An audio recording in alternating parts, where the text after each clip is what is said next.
1994 میں پشاور کے ایک اسکول کی بچوں اور اساتذہ سے بھری بس کو ہائی جیک کر لیا گیا۔ ہائی جیکر افغان شہری تھے اور وہ بس کو زبردستی اسلام آباد لے گئے۔ وہ مغویوں کی رہائی کے لیے ایک بھاری رقم کے ساتھ ساتھ ملک سے نکلنے کے لیے ہیلی کاپٹر کا مطالبہ کر رہے تھے۔ وزیر اعظم بے نظیر بھٹو نے اپنی کابینہ، فوج کے سربراہ اور ISI کے سربراہ سے مشاورت کے بعد ISI کو آپریشن کرنے کے احکامات دیے۔ تو آپریشن میں پھر ہوا کیا اور ہائی جیکرز کا کیا بنا؟ پوری کہانی سنیے آج BBC ریڈز میں۔ یہ رپورٹ ہے منازع انوار کی اور میں ہوں جاوید سمرو۔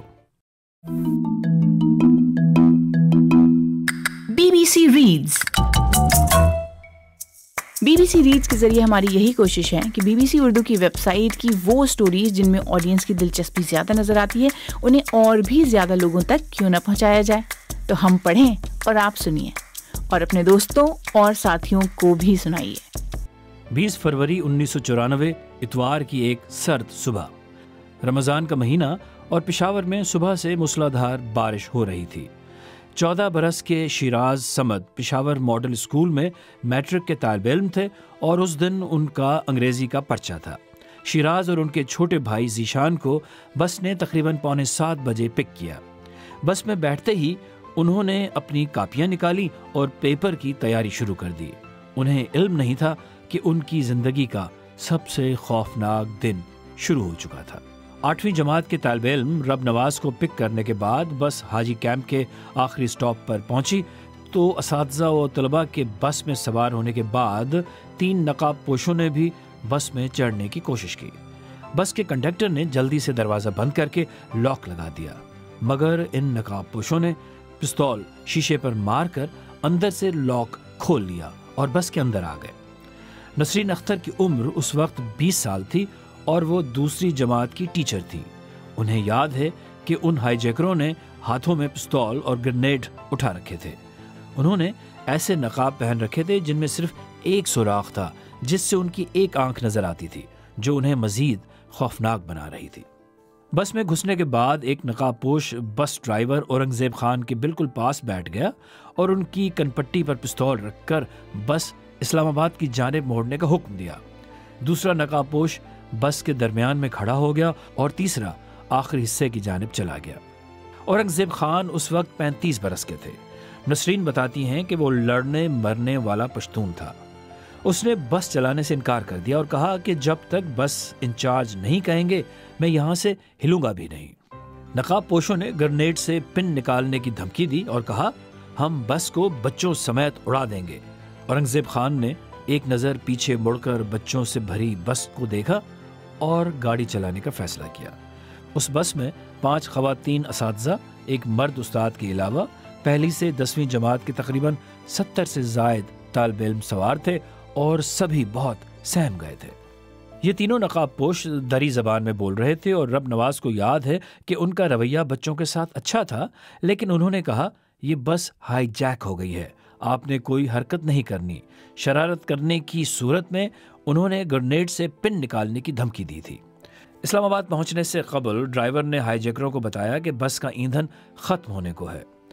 ہر روز کی طرح اس دن بھی شیراز کی جیب میں 5 روپے تھے جو ان کے والدین نے کھانے پینے کے لیے دیے تھے۔ وہ بتاتے ہیں کہ ہائی جیکروں نے مجھ سے وہ 5 روپے لے لیے اور باقی بچوں اور اساتذہ کی جیبوں اور پرسوں سے جتنی رقم نکل سکی انہوں نے جمع کر کے بس میں ڈیزل بھروایا۔